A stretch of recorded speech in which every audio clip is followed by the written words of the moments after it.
नमस्कार मित्रों।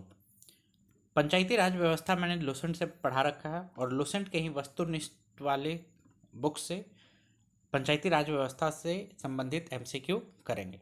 तो आइए शुरू करते हैं पहले क्वेश्चन से। पहला क्वेश्चन कहता है कि भारतीय संविधान के किस भाग में पंचायती राज से संबंधित प्रावधान है। इसका आंसर हो जाएगा डी, भाग 9 में। भारतीय संविधान के भाग 9 में पंचायती राज से संबंधित प्रावधान है। भारतीय संविधान के भाग 9 में पंचायती राज से संबंधित प्रावधान है।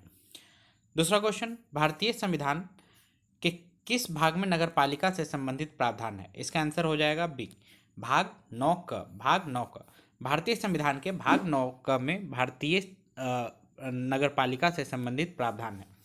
भाग 9 में पंचायती राज से संबंधित है और भाग 9 क नगरपालिकाओं से संबंधित है। क्वेश्चन नंबर 3, संविधान के किस भाग में ग्राम पंचायतों की स्थापना की बात की गई है। इसका आंसर हो जाएगा बी, भाग 4। संविधान के भाग 4 में ग्राम पंचायतों के स्थापना की बात की गई है। भाग 4 में पता है आपको कि डीपीएसपी और डीपीएसपी के आर्टिकल 40 में ग्राम पंचायत के बारे में कहा गया। क्वेश्चन नंबर 4, भारतीय संविधान के निम्नलिखित अनुच्छेद में से कौन सा अनुच्छेद राज्य सरकार को ग्राम पंचायत को संगठित करने का निर्देश देता है। इसका आंसर हो जाएगा ए, अनुच्छेद 40, आर्टिकल 40। भारतीय संविधान के आर्टिकल 40 में ग्राम पंचायतों को संगठित करने का निर्देश दिया गया है। क्वेश्चन नंबर 5, संविधान की 11वीं अनुसूची में निम्नलिखित में से क्या सम्मिलित है। इसका आंसर हो जाएगा बी, पंचायतों का कार्यक्रम। संविधान के 11वीं अनुसूची में पंचायतों का कार्यक्रम सम्मिलित है। संविधान की 11वीं अनुसूची में पंचायतों का कार्यक्रम सम्मिलित है। क्वेश्चन नंबर 6, पंचायती राज प्रणाली किस पर आधारित है। इसका आंसर हो जाएगा बी, सत्ता के विकेंद्रीकरण पर। पंचायती राज प्रणाली सत्ता के विकेंद्रीकरण पर आधारित है। पंचायती राज प्रणाली सत्ता के विकेंद्रीकरण पर आधारित है। क्वेश्चन नंबर 7, पंचायती राज प्रदान करता है। इसका आंसर हो जाएगा बी, स्थानीय स्तर पर लोकतांत्रिक प्रशासन। पंचायती राज स्थानीय स्तर पर लोकतांत्रिक प्रशासन प्रदान करता है। पंचायती राज स्थानीय स्तर पर लोकतांत्रिक प्रशासन प्रदान करता है। क्वेश्चन नंबर 8, पंचायती राज का प्रधान लक्ष्य है। इसका आंसर हो जाएगा सी, ग्रामवासियों में शक्ति का विकेंद्रीकरण। पंचायती राज का प्रधान लक्ष्य है ग्रामवासियों में शक्ति का विकेंद्रीकरण। आगे आइए क्वेश्चन नंबर 9 पे। क्वेश्चन नंबर 9 कहता है कि पंचायती राज का मुख्य उद्देश्य है। इसका आंसर हो जाएगा डी, जनता के विकासमूलक प्रशासन में भागीदारी योग बनाना। पंचायती राज का मुख्य उद्देश्य है जनता को विकासमूलक प्रशासन में भागीदारी योग बनाना। जनता के विकासमूलक प्रशासन में भागीदारी योग बनाना। क्वेश्चन नंबर 10, 73वां संवैधानिक संशोधन का संबंध किससे है। इसका आंसर हो जाएगा सी, पंचायती राज से। 73वां संवैधानिक संशोधन का संबंध पंचायती राज से है। क्वेश्चन नंबर 11, क्वेश्चन नंबर 11 कहता है 73वां संवैधानिक संशोधन संबंधित है। इसका आंसर हो जाएगा सी, पंचायती राज प्रणाली से। 73वां संविधान संशोधन संबंधित है पंचायती राज प्रणाली से। आगे देखिए क्वेश्चन नंबर 12, भारत में निम्नलिखित में से किसके अंतर्गत पंचायती राज प्रणाली की व्यवस्था की गई है। इसका आंसर हो जाएगा सी, नीति निर्देशक सिद्धांत। भारत में नीति निर्देशक सिद्धांत के अंतर्गत पंचायती राज प्रणाली की व्यवस्था की गई है। आपको पता है कि डीपीएसपी को ही नीति निर्देशक सिद्धांत कहते हैं। डीपीएसपी के तहत ही पंचायती राज प्रणाली की व्यवस्था की गई है आर्टिकल 40 के तहत। क्वेश्चन नंबर 13 कहता है कि किस संवैधानिक संशोधन द्वारा पंचायती राज संस्थाओं को संवैधानिक दर्जा प्रदान किया गया है। इसका आंसर हो जाएगा सी, 73वां संवैधानिक संशोधन द्वारा। 73वां संवैधानिक संशोधन द्वारा पंचायती राज संस्थाओं को संवैधानिक दर्जा प्रदान किया गया। क्वेश्चन नंबर 14, 73वें संवैधानिक संशोधन द्वारा संविधान में कौन सी अनुसूची जोड़ी गई है। इसका आंसर हो जाएगा सी, 11वीं अनुसूची। 73वां संविधान संशोधन द्वारा संविधान में 11वीं अनुसूची जोड़ी गई है। अब आइए क्वेश्चन नंबर 15 पे। क्वेश्चन नंबर 15 कहता है कि 73वें संविधान संशोधन द्वारा 11वीं अनुसूची में पंचायती राज संस्थाओं को कितने कार्य सौंपे गए हैं। इसका आंसर हो जाएगा डी, 29। 73वां संविधान संशोधन द्वारा 11वीं अनुसूची में पंचायती राज को 29 कार्य सौंपे गए हैं। इस चीज को याद रखना है कि 73वां संवैधानिक संशोधन द्वारा 11वीं अनुसूची में पंचायती राज को 29 कार्य सौंपे गए हैं। क्वेश्चन नंबर 16 कहता है कि 73वें संविधान संशोधन के अनुसार पंचायती राज संस्थाओं में अध्यक्ष के कम से कम कितने पद महिलाओं के लिए आरक्षित किए गए हैं। एक बार फिर से देखिए, 73वें संविधान संशोधन के अनुसार पंचायती राज संस्थाओं में अध्यक्ष के कम से कम कितने पद महिलाओं के लिए आरक्षित किए गए हैं? इसका आंसर होगा ए, एक तिहाई। एक तिहाई जो पद है वो महिलाओं के लिए आरक्षित की गई है 73वें संवैधानिक संशोधन करके। किसमें? पंचायती राज संस्थाओं में। आगे देखिए क्वेश्चन नंबर 17। क्वेश्चन नंबर 17 कहता है कि 73वें संविधान संशोधन के प्रावधानों को समाज के किस वर्ग को सत्ता हस्तांतरण की दृष्टि से ऐतिहासिक कदम माना जाता है? इसका आंसर हो जाएगा डी, महिला वर्ग को। 73वें संविधानिक संशोधन के प्रावधान को समाज के महिला वर्ग को सत्ता हस्तांतरण की दृष्टि से ऐतिहासिक कदम माना गया है। क्यों? क्योंकि 73वां संवैधानिक संशोधन के माध्यम से ये निश्चित कर दिया गया है कि पंचायती राज में एक तिहाई जो सीट होगा वो महिलाओं को ही मिलेगा। ठीक है, तो इस तरीके से हम कह सकते हैं कि सत्ता का हस्तांतरण जो है महिला वर्ग को कर दिया गया है। किस संशोधन के तहत? 73वां संविधान संशोधन के तहत।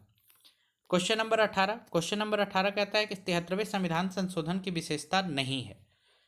तो 73वें संविधान संशोधन की विशेषता नहीं है, तो देखते हैं। ए कहता है ग्राम सभा, तो ग्राम सभा विशेषता है। प्रत्यक्ष निर्वाचन विशेषता है। पंचायती संस्थाओं को संवैधानिक दर्जा ये है।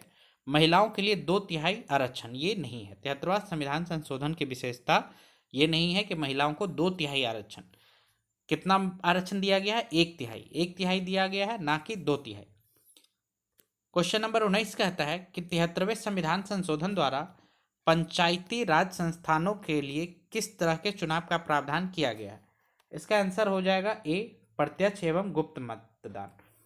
प्रत्यक्ष एवं गुप्त मतदान। 73वां संविधान संशोधन द्वारा पंचायती राज संस्थाओं के लिए प्रत्यक्ष एवं गुप्त मतदान का प्रावधान किया गया है। क्वेश्चन नंबर 20 कहता है कि भारत के किसके चुनाव में आरक्षित स्थानों को की चक्रानुक्रम से भरे जाने का प्रावधान किया गया है? इसका आंसर हो जाएगा डी, पंचायती राज संस्थाओं के चुनाव में। भारत के किसके चुनाव में आरक्षित स्थानों की चक्रानुक्रम से भरे जाने का प्रावधान किया गया है? तो इसका आंसर हो जाएगा डी, पंचायती राज संस्थानों के चुनावों को चक्रानुक्रम से भरे जाने का प्रावधान किया गया है।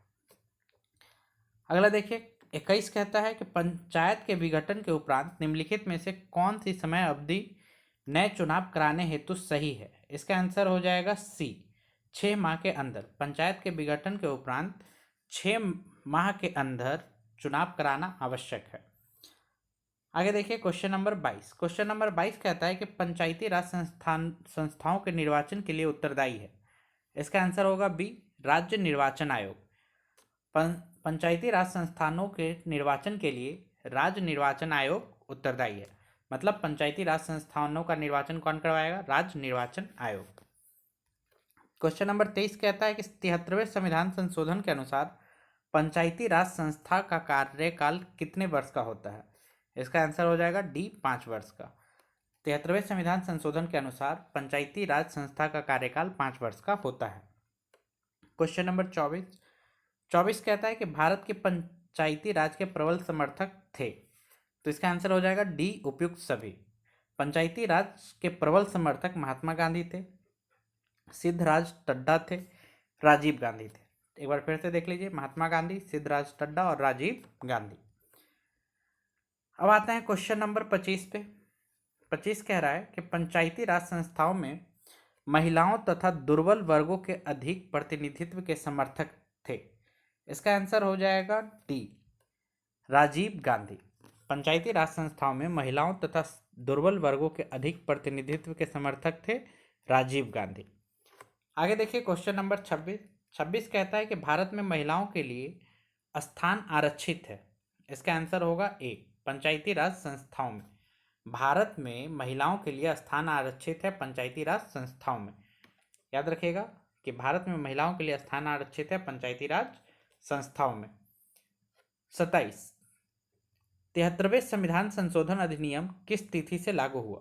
इसका आंसर हो जाएगा 24 अप्रैल 1993। ये मोस्ट इंपॉर्टेंट है, इसको याद रखिएगा कि 73वां संविधान संशोधन अधिनियम 24 अप्रैल 1993 को लागू हुआ। 24 अप्रैल 1993 को। मतलब कि जैसे ही 73वां संविधान संशोधन लागू हुआ उसी समय से 24 घंटा गांव के लोग बात करने लगे कि अब हमें भी वोट देना है, अब हम भी मुखिया बन सकते हैं। 24 घंटा ये बात करने लगे और इसके लिए क्या किए, अप्रेज किए। ठीक है, अप्रेज किए, अप्लाउज किए। कब? 1993 में। तो इस तरीके से याद रखेगा कि 73वां संविधान संशोधन अधिनियम 24 अप्रैल 1993 को लागू हुआ। क्वेश्चन नंबर 28 कहता है कि भारत में पंचायती राज अधिनियम कब लागू हुआ? इसका आंसर हो जाएगा ए, 24 अप्रैल 1993। भारत में पंचायती राज अधिनियम 24 अप्रैल 1993 को लागू हुआ। ठीक है, तो क्वेश्चन ऐसे भी पूछ सकता है कि भारत में पंचायती राज अधिनियम कब लागू हुआ? 24 अप्रैल 1993। और ऐसे भी पूछ सकता है कि 73वां संविधान संशोधन अधिनियम कब लागू हुआ? 24 अप्रैल 1993। दोनों का आंसर एक ही होगा। आगे देखिए, 29 नंबर कहता है कि पंचायत के चुनाव कराने हेतु निर्णय किसके द्वारा लिया जाता है? इसका आंसर हो जाएगा बी, राज्य सरकार। पंचायत के चुनाव कराने हेतु निर्णय राज्य सरकार द्वारा लिया जाता है। पंचायत का चुनाव कराने हेतु निर्णय राज्य सरकार द्वारा लिया जाता है। क्वेश्चन नंबर 30, भारत में पंचायती राज का प्रारंभ किया गया?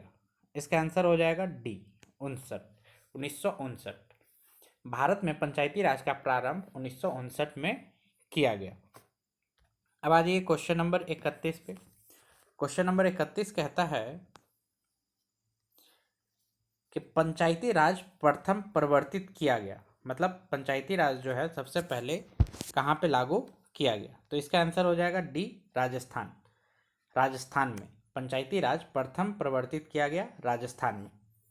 आगे देखिए, भारत में सबसे पहले राजस्थान में पंचायती राज की स्थापना किस वर्ष हुई? इसका आंसर हो जाएगा सी, 1959 में। भारत में सबसे पहले राजस्थान में पंचायती राज की स्थापना वर्ष 1959 में हुई, 1959 में हुई।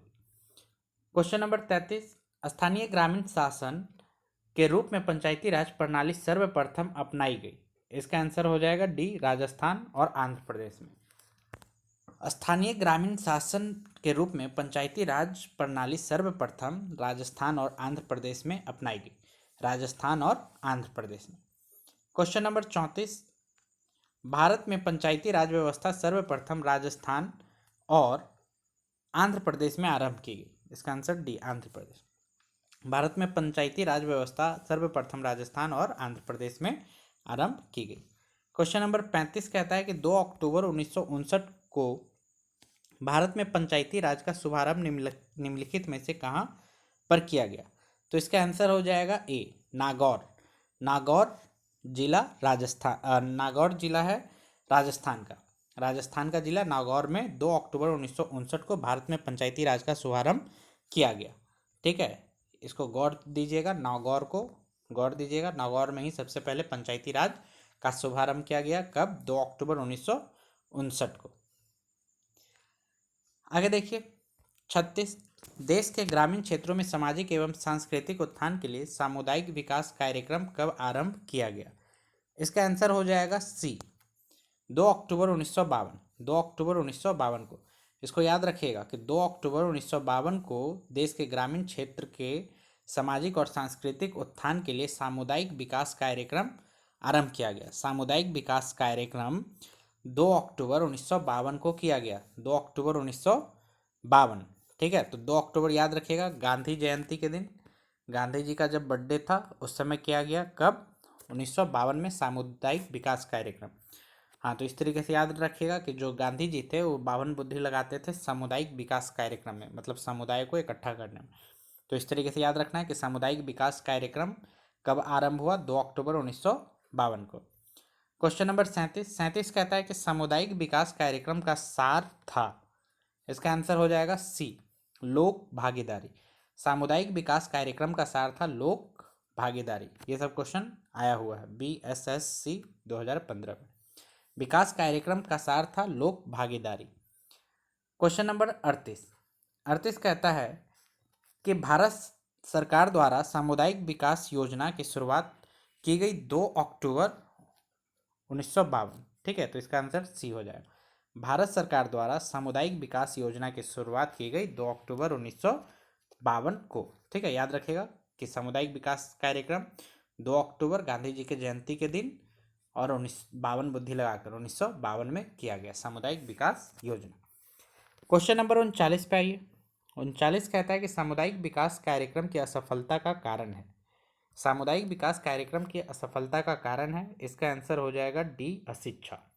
सामुदायिक विकास कार्यक्रम की असफलता का कारण अशिक्षा है। क्वेश्चन नंबर 40 कहता है कि पंचायती राज की दृष्टि से महत्वपूर्ण प्रतिवेदन है, इसका आंसर हो जाएगा सी, बलवंत राय मेहता समिति प्रतिवेदन। पंचायती राज की दृष्टि से महत्वपूर्ण प्रतिवेदन यानी रिपोर्ट जो है वो किसका है? बलवंत राय मेहता समिति का। पंचायती राज की दृष्टि से महत्वपूर्ण प्रतिवेदन बलवंत राय मेहता समिति प्रतिवेदन है। 41 कहता है कि लोकतांत्रिक विकेंद्रीकरण का सुझाव दिया गया है, इसका आंसर हो जाएगा डी, बलवंत राय मेहता।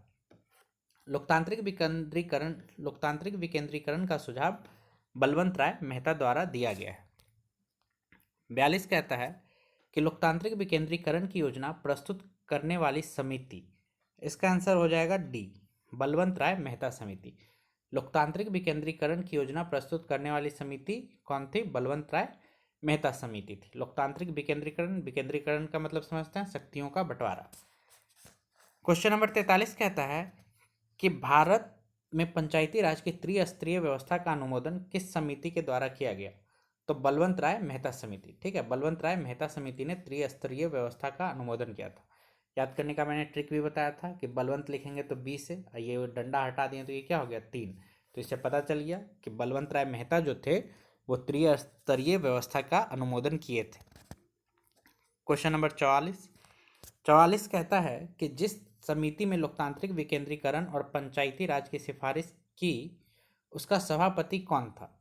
इसका आंसर हो जाएगा सी, बलवंत राय मेहता। ठीक है, तो जिस समिति में लोकतांत्रिक विकेंद्रीकरण और पंचायती राज की सिफारिश की उसका सभापति कौन था? बलवंत राय मेहता। क्वेश्चन नंबर 45 देखिए, पंचायती राज से संबंधित निम्नलिखित कथनों में से कौन सा सही नहीं है? तो देखिए, ए जो है वो कहता है कि पंचायत व्यवस्था भारतीय ग्रामीण जीवन युगों से एक अभिन्न अंग है। पंचायत व्यवस्था भारतीय ग्रामीण जीवन युगों से एक अभिन्न अंग है, ये सही बात है। जो गांव का जो पंचायत व्यवस्था है ये युगों से चला आ रहा है, मतलब बहुत पुराना है। बी कह रहा है कि 73वां संशोधन 15 अगस्त 1993 को प्रभावी हुआ, यही गलत है।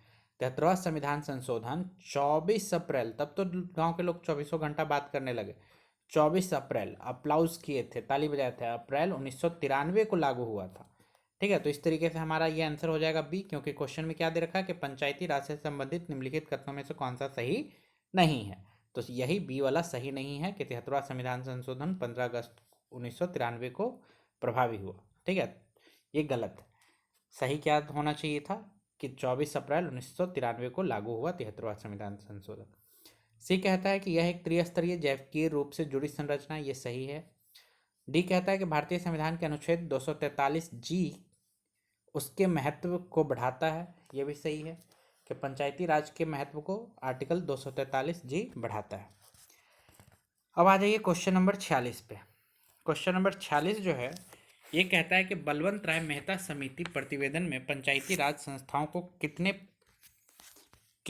स्तर पर करने का सुझाव दिया था? इसका आंसर हो जाएगा सी, 3। बलवंत राय मेहता समिति प्रतिवेदन में पंचायती राज संस्थाओं को 3 स्तर पर बांटने का सुझाव दिया था। क्वेश्चन नंबर 47 कहता है कि बलवंत राय मेहता समिति ने किसको अधिक शक्तिशाली बनाने का सुझाव दिया? इसका आंसर हो जाएगा सी, पंचायत समिति। बलवंत राय मेहता समिति ने पंचायत समिति को अधिक शक्तिशाली बनाने का सुझाव दिया था। इसको एकदम दिमाग में छाप लीजिए कि बलवंत राय मेहता समिति ने पंचायत समिति को अधिक शक्तिशाली बनाने का सुझाव दिया था। क्वेश्चन नंबर 48 कहता है कि पंचायती राज व्यवस्था में स्थानीय स्वशासन व्यवस्था कैसी होती है? इसका आंसर हो जाएगा बी, ग्राम, ब्लॉक, जिला स्तर पर 3 स्तरीय संरचना है। पंचायती राज व्यवस्था में स्थानीय स्वशासन की व्यवस्था कैसी होती है? तो ग्राम स्तर, ब्लॉक स्तर और जिला स्तर पे 3 स्तर पे मतलब कि स्थानीय स्वशासन होती है, ग्राम, ब्लॉक और जिला। क्वेश्चन नंबर 49 कहता है कि बलवंत राय समिति प्रतिवेदन के अनुसार महत्वपूर्ण संस्था है। इसका आंसर हो जाएगा सी, पंचायत समिति। बलवंत राय समिति के रिपोर्ट के अनुसार महत्वपूर्ण संस्था कौन सी है? पंचायत समिति।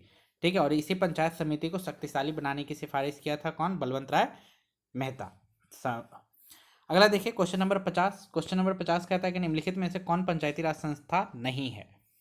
तो इसका आंसर हो जाएगा डी, नगर परिषद। नगर परिषद जो है ये पंचायती राज संस्था नहीं है। पंचायती राज संस्था में कौन आता है? ग्राम पंचायत आता है, पंचायत समिति आता है और जिला परिषद आता है। ठीक है, तो इस तरीके से 3 स्तर में कौन? ग्राम पंचायत, पंचायत समिति और जिला परिषद। नगर परिषद नहीं होगा, नगर परिषद पंचायती राज व्यवस्था में नहीं आता है। क्वेश्चन नंबर 51 कह रहा है कि पंचायती राज संस्थाओं के संगठन के 2 स्तर होने का सुझाव दिया। इसका आंसर हो जाएगा ए, अशोक मेहता समिति। पंचायती राज संस्थाओं के संगठन के 2 स्तर होने का सुझाव किसने दिया? अशोक मेहता समिति ने। अशोक मेहता समिति ने पंचायती राज संस्थाओं को 2 स्तर पे होने का सुझाव दिया था। क्वेश्चन नंबर 52 कहता है कि पंचायती राज के चुनाव में राजनीतिक दलों को खुले तौर पर चुनाव चिन्हों के आधार पर भाग लेने देने का सुझाव किस समिति ने दिया? इसका आंसर हो जाएगा बी, अशोक मेहता समिति। अशोक मेहता समिति ने ही पंचायती राज के चुनाव में राजनीतिक दलों को खुले तौर पर चुनाव चिन्हों के आधार पर भाग लेने का सुझाव दिया था। ठीक है, पंचायती राज के चुनाव में राजनीतिक दलों को खुले तौर पर चुनाव चिन्हों के आधार पर भाग लेने का सुझाव दिया था अशोक मेहता समिति ने।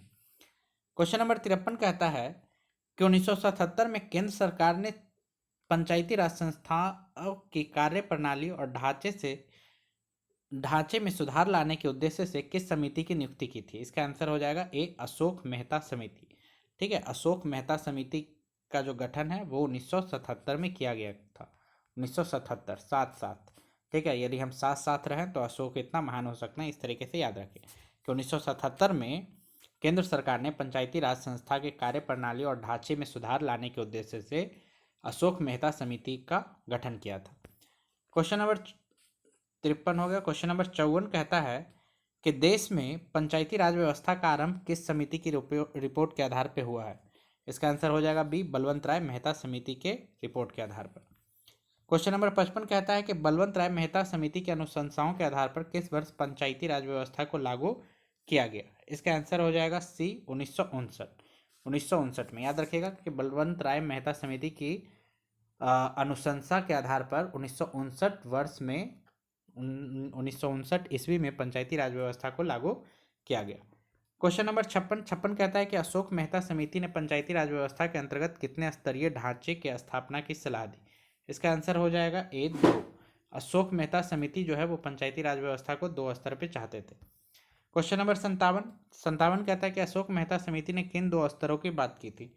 इसका आंसर हो जाएगा सी, मंडलीय पंचायत एवं जिला परिषद। इसको एकदम दिमाग में छाप लीजिए कि अशोक मेहता समिति ने मंडलीय पंचायत और जिला परिषद के स्तर पे पंचायत राज की स्थापना की बात की थी। कौन कौन से? मंडलीय पंचायत और जिला परिषद। मंडलीय पंचायत और जिला परिषद किसने कहा था? अशोक मेहता समिति ने सिफारिश किया था। 2 स्तर कौन कौन से थे? मंडलीय पंचायत और जिला परिषद। क्वेश्चन नंबर 58 देखिए। 58 कहता है कि अशोक मेहता समिति किससे संबंधित था? इसका आंसर हो जाएगा सी, पंचायती राज से। ठीक है, अशोक मेहता समिति 1977 में गठित किया गया था।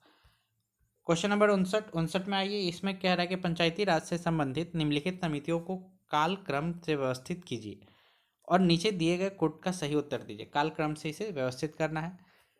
तो BR मेहता मतलब कि बलवंत राय मेहता, ये 1957 में गठित हुआ था। LM सिंघवी 1986 में, अशोक मेहता 1977 में और GVK राव समिति 1985 में। तो इस तरीके से जो ऑप्शन है, सबसे पहले 3 आना चाहिए, फिर 4 आना चाहिए और फिर क्या आना चाहिए? फिर 1 आना चाहिए। तो इस तरीके से ऑप्शन हो गया सी, 3, 4, 1, 2। मतलब सबसे पहले कौन सा समिति पंचायती राज से संबंधित गठित किया गया? BR मेहता बलवंत राय मेहता समिति, दूसरा अशोक मेहता समिति, तीसरा GVK राव समिति और लास्ट में LM सिंघवी समिति। आगे आ जाइए क्वेश्चन नंबर 60। क्वेश्चन नंबर 60 कहता है कि 1977 में पंचायती राज व्यवस्था की समीक्षा के लिए गठित समिति की अध्यक्षता किसने की? इसका आंसर हो जाएगा सी, अशोक मेहता ने। 1977 में पंचायती राज व्यवस्था की समीक्षा के लिए गठित की गई समिति की अध्यक्षता अशोक मेहता ने की। क्वेश्चन नंबर 61, पंचायती राज संस्थाओं के निम्नतर स्तर पर कौन है? इसका आंसर हो जाएगा ए, ग्राम सभा व पंचायत। ग्राम सभा व पंचायत, ग्राम सभा व पंचायत पंचायती राज संस्था के निम्नतर स्तर पर है। मतलब सबसे नीचे पंचायती राज संस्था में कौन है? ग्राम सभा या पंचायत, ग्राम सभा व ग्राम पंचायत। आगे देखिए 62 कहता है कि पंचायती राज संस्थाओं के उच्चतम स्तर पे कौन है? इसका आंसर हो जाएगा सी, जिला परिषद। पंचायती राज संस्थाओं के उच्चतम स्तर पे कौन सा होता है? जिला परिषद। तो याद रखिएगा कि सबसे नीचे ग्राम पंचायत, उसके बाद पंचायत समिति और सबसे ऊपर जिला परिषद। आगे देखिए क्वेश्चन नंबर 63 कहता है कि पंचायती राज की आधारशिला है। इसका आंसर हो जाएगा ए, ग्राम सभा। पंचायती राज की आधारशिला क्या है? ग्राम सभा है। पंचायती राज की आधारशिला क्या है? ग्राम सभा। ये दिमाग में फिट कीजिए कि पंचायती राज की आधारशिला क्या है? ग्राम सभा है। कोई और ऑप्शन रहे, ग्राम पंचायत, तो वो नहीं होगा, पंचायत समिति वो नहीं होगा, जिला परिषद वो नहीं होगा, क्या होगा? ग्राम सभा। पंचायती राज की आधारशिला क्या है? ग्राम सभा। आगे देखिए पंचायत समिति का मुख्य निष्पादक होता है। इसका आंसर हो जाएगा डी, खंड विकास पदाधिकारी। पंचायत समिति ये ब्लॉक स्तर पे होता है, प्रखंड स्तर पे होता है पंचायत समिति। तो पंचायत समिति का मुख्य निष्पादक कौन होता है? खंड विकास अधिकारी। इसको बीडीओ कहते हैं, block developmental officer. Block developmental officer, खंड विकास पदाधिकारी, ब्लॉक डेवलपमेंट ऑफिसर। ठीक है, ब्लॉक डेवलपमेंट ऑफिसर, खंड विकास पदाधिकारी। पंचायत समिति का मुख्य निष्पादक कौन होता है? बीडीओ होता है, बीडीओ साहब, याद रखिएगा पंचायत समिति। आगे देखिए क्वेश्चन नंबर 65। क्वेश्चन नंबर 65 कहता है कि जिला परिषद का मुख्य कार्य है। इसका आंसर हो जाएगा ए, समन्वय एवं पर्यवेक्षण का। जिला परिषद का मुख्य कार्य समन्वय और पर्यवेक्षण करना है। जिला परिषद का मुख्य कार्य समन्वय, कोऑर्डिनेशन बैठाना है, और पर्यवेक्षण करना है, निरीक्षण करना है। जिला परिषद का मुख्य कार्य समन्वय एवं पर्यवेक्षण करना है। पंचायती राज की मुख्य उपलब्धि है। इसका आंसर हो जाएगा ए, राजनीतिक चेतना का विकास। पंचायती राज का मुख्य उपलब्धि है राजनीतिक चेतना का विकास करना। लोगों में राजनीतिक चेतना का विकास करना पंचायती राज का मुख्य उपलब्धि है। क्वेश्चन नंबर 67 कहता है कि पंचायती राज की प्रधान समस्या है। इसका आंसर हो जाएगा बी, दलगत राजनीति। पंचायती राज की प्रधान समस्या क्या बन गई है? दलगत राजनीति बन गई है। दलगत राजनीति, पंचायती राज की प्रधान समस्या दलगत राजनीति। क्वेश्चन नंबर 68, स्थानीय सांसद और विधायक किसके पदेन सदस्य होते हैं? इसका आंसर हो जाएगा सी, जिला परिषद के। स्थानीय सांसद या विधायक, स्थानीय सांसद और विधायक जिला परिषद के पदेन सदस्य होते हैं। ठीक है, जिला परिषद के पदेन सदस्य वहाँ के सांसद, उस स्थान के सांसद और विधायक होते हैं। तो याद रखिएगा कि स्थानीय सांसद और विधायक जो होते हैं वो जिला परिषद के पदेन सदस्य होते हैं, पदेन सदस्य होते हैं। क्वेश्चन नंबर 69 कह रहा है कि ग्राम पंचायत का निर्वाचन कराना निर्भर करता है। इसका आंसर हो जाएगा डी, राज्य सरकार पे। ग्राम पंचायत का निर्वाचन कराना राज्य सरकार पर निर्भर करता है। 70 देखिए, खंड स्तर ब्लॉक लेवल पर पंचायत समिति एक है। इसका आंसर होगा ए, प्रशासनिक प्राधिकरण। खंड स्तर पर पंचायत समिति एक प्रशासनिक प्राधिकरण है। प्रशासनिक मतलब प्रशासन को देखती है। ठीक है, एक नियम कायदे को देखती है। कौन देखती है? खंड स्तर पे पंचायत समिति प्रशासनिक प्राधिकरण है। तो याद रखिएगा ये कि खंड स्तर पर पंचायत समिति एक प्रशासनिक प्राधिकरण है। अब आ जाइए 71 में। 71 कहता है कि समानता पंचायत समिति में कितने प्रकार के सदस्य होते हैं? इसका आंसर हो जाएगा डी, उपयुक्त सभी। पंचायत समिति में पदेन सदस्य होते हैं, सहयोगी सदस्य होते हैं और सहयोजित सदस्य होते हैं। ठीक है, कौन कौन से सदस्य होते हैं पंचायत समिति में? पदेन सदस्य, सहयोगी सदस्य और सहयोजित सदस्य। आगे देखिए 72 नंबर क्वेश्चन कहता है कि निम्नलिखित का सही वरीयता क्रम क्या है? तो इसका आंसर हो जाएगा डी, 1, 2, 3। ग्राम सभा, पंचायत समिति और जिला परिषद, ये सही वरीयता क्रम है। सबसे नीचे क्या होता है? ग्राम सभा होता है, इसके ऊपर पंचायत समिति और उसके ऊपर जिला परिषद। सबसे ऊपर क्या हो गया? जिला परिषद हो गया। 73 क्वेश्चन नंबर कह रहा है कि पंचायती राज्य सम्मिलित है। इसका आंसर हो जाएगा बी, राज्य सूची में। पंचायती राज राज्य सूची में सम्मिलित है। ठीक है, तो पंचायती राज जो है वो राज्य सूची का विषय है। आगे देखिए क्वेश्चन नंबर 74 कहता है कि पंचायत के द्वारा कौन सा कर वसूला जाता है। इसका आंसर हो जाएगा ए, स्थानीय मेलों पर कर। स्थानीय मेलों पे जो कर लगता है वो पंचायत वसूल कर सकती है या वसूल करती ही है। ठीक है, स्थानीय मेलों पे लगाया गया कर किसके द्वारा लगाया जाता है? पंचायत के द्वारा। आगे क्वेश्चन नंबर 75 कहता है कि निम्नलिखित में से कौन सा संविधान संशोधन यह कहता है कि ग्राम पंचायत में 1/3 सीट महिलाओं के लिए आरक्षित होनी चाहिए। इसका आंसर हो जाएगा डी,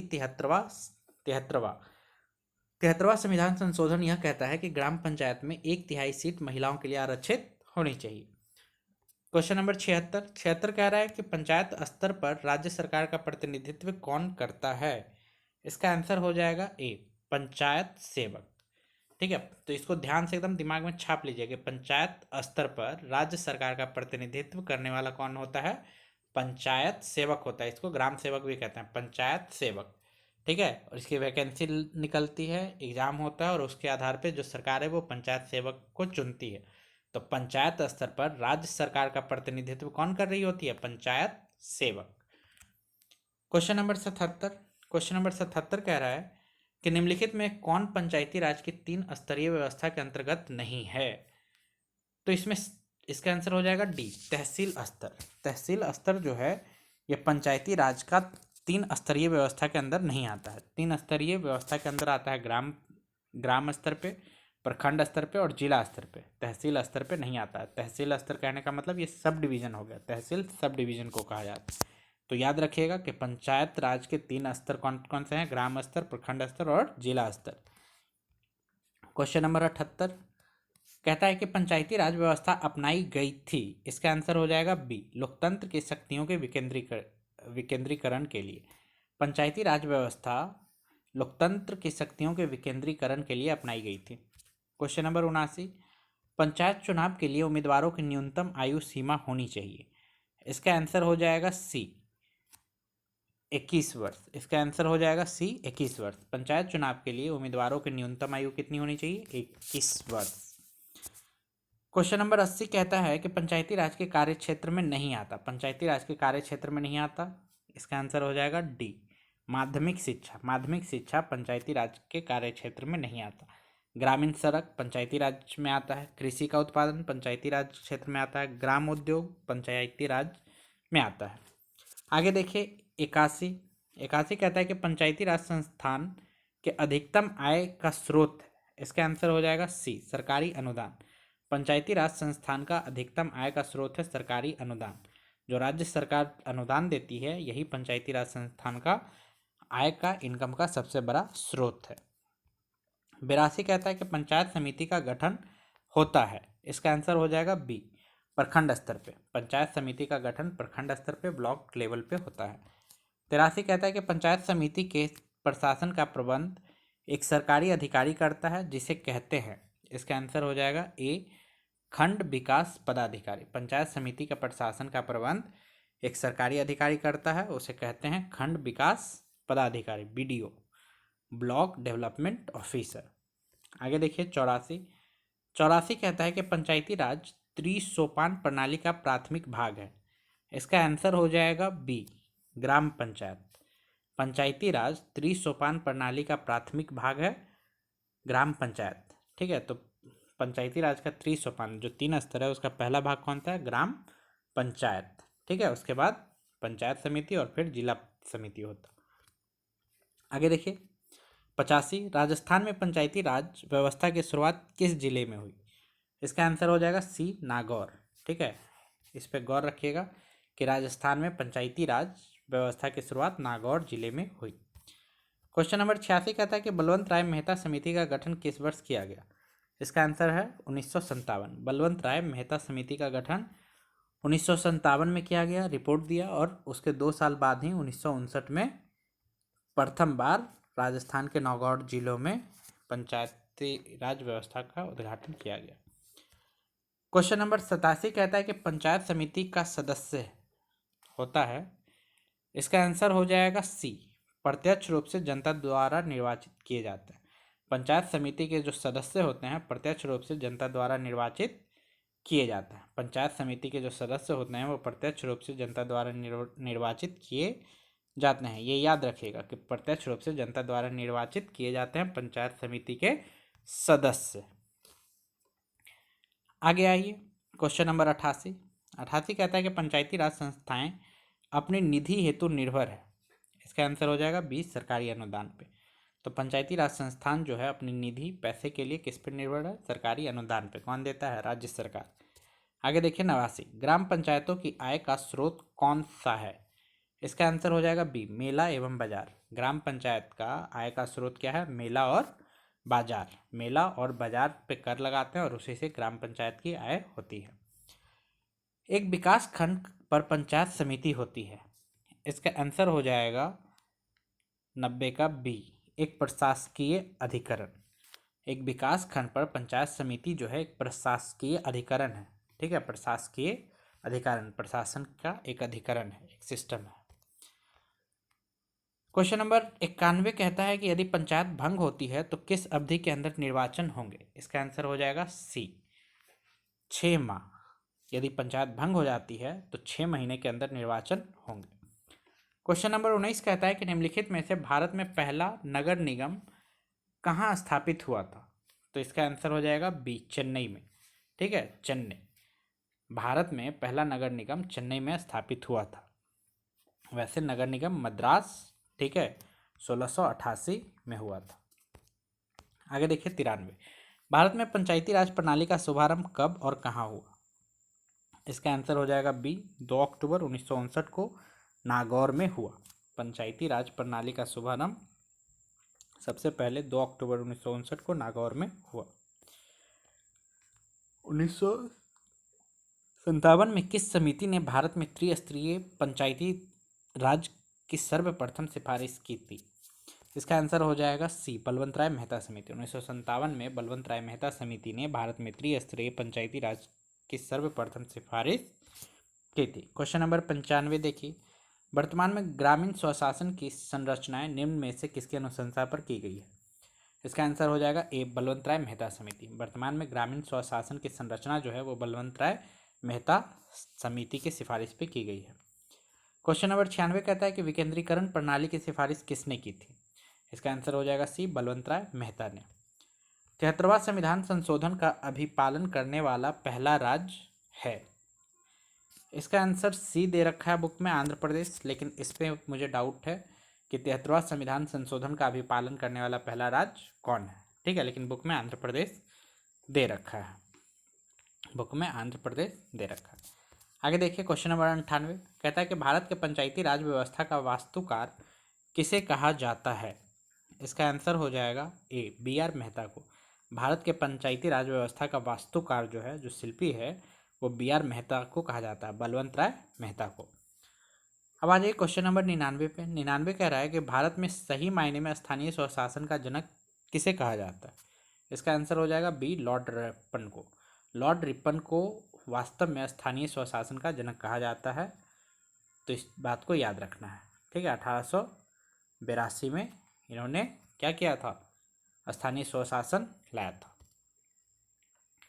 आगे देखिए, भारत में प्रत्यक्ष लोकतंत्र का उदाहरण क्या है? इसका आंसर हो जाएगा डी, ग्राम सभा। भारत में प्रत्यक्ष लोकतंत्र का उदाहरण जो है वो है ग्राम सभा। प्रत्यक्ष लोकतंत्र का उदाहरण क्या है? ग्राम सभा है। याद रखिएगा, क्षेत्र पंचायत नहीं, नगर पंचायत नहीं, जिला पंचायत नहीं, ग्राम सभा। ग्राम सभा जो है वो प्रत्यक्ष लोकतंत्र का उदाहरण है। क्वेश्चन नंबर 101, ग्राम सभा का अभिप्राय है। इसका आंसर हो जाएगा सी, ग्राम स्तर के पंचायत क्षेत्र के निर्वाचक नामावली में पंजीकृत लोग। ग्राम सभा का अभिप्राय है कि ग्राम स्तर पर पंचायत के क्षेत्र में निर्वाचक नामावली में जो इलेक्शन लिस्ट आता है उसमें पंजीकृत होते हैं, उसी को ग्राम सभा कहते हैं। क्वेश्चन नंबर 102 कहता है कि निम्नलिखित में से कौन सी एक समिति पंचायती राज संस्था से संबंधित नहीं है? इसका आंसर हो जाएगा ए, PVN राव समिति। PVN राव समिति जो है वो पंचायती राज व्यवस्था से संबंधित नहीं है, जबकि अशोक मेहता पंचायती राज से संबंधित है, LM सिंघवी पंचायती राज से संबंधित है, बलवंत राय मेहता समिति पंचायती राज से सहमत है, मतलब संबंधित है। क्वेश्चन नंबर 103 कहता है कि ग्राम पंचायतों की आय का साधन निम्नलिखित में से कौन नहीं है। तो इसका आंसर हो जाएगा ए, कृषि आय पर कर। ग्राम पंचायत के आय का साधन कृषि आय पर कर नहीं है। ठीक है, तो ग्राम पंचायत के आय का साधन कौन कौन सा है? संपत्ति, जानवर एवं वाहन कर। ठीक है, राज्य सरकार द्वारा दिया गया अनुदान और ऐच्छिक दान या उपहार, यही ग्राम पंचायत के आय हैं। कृषि आय जो है, कृषि पे जो टैक्स है वो ग्राम पंचायत नहीं लगाती और नहीं लेती है।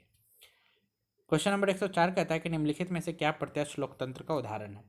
इसका आंसर हो जाएगा डी, ग्राम पंचायत। इसका आंसर हो जाएगा डी, ग्राम पंचायत। कहने का मतलब ग्राम सभा ही क्या हो जाएगा? प्रत्यक्ष लोकतंत्र का उदाहरण है। ठीक है, ग्राम ग्राम पंचायत या ग्राम सभा जो है ये प्रत्यक्ष लोकतंत्र का उदाहरण है।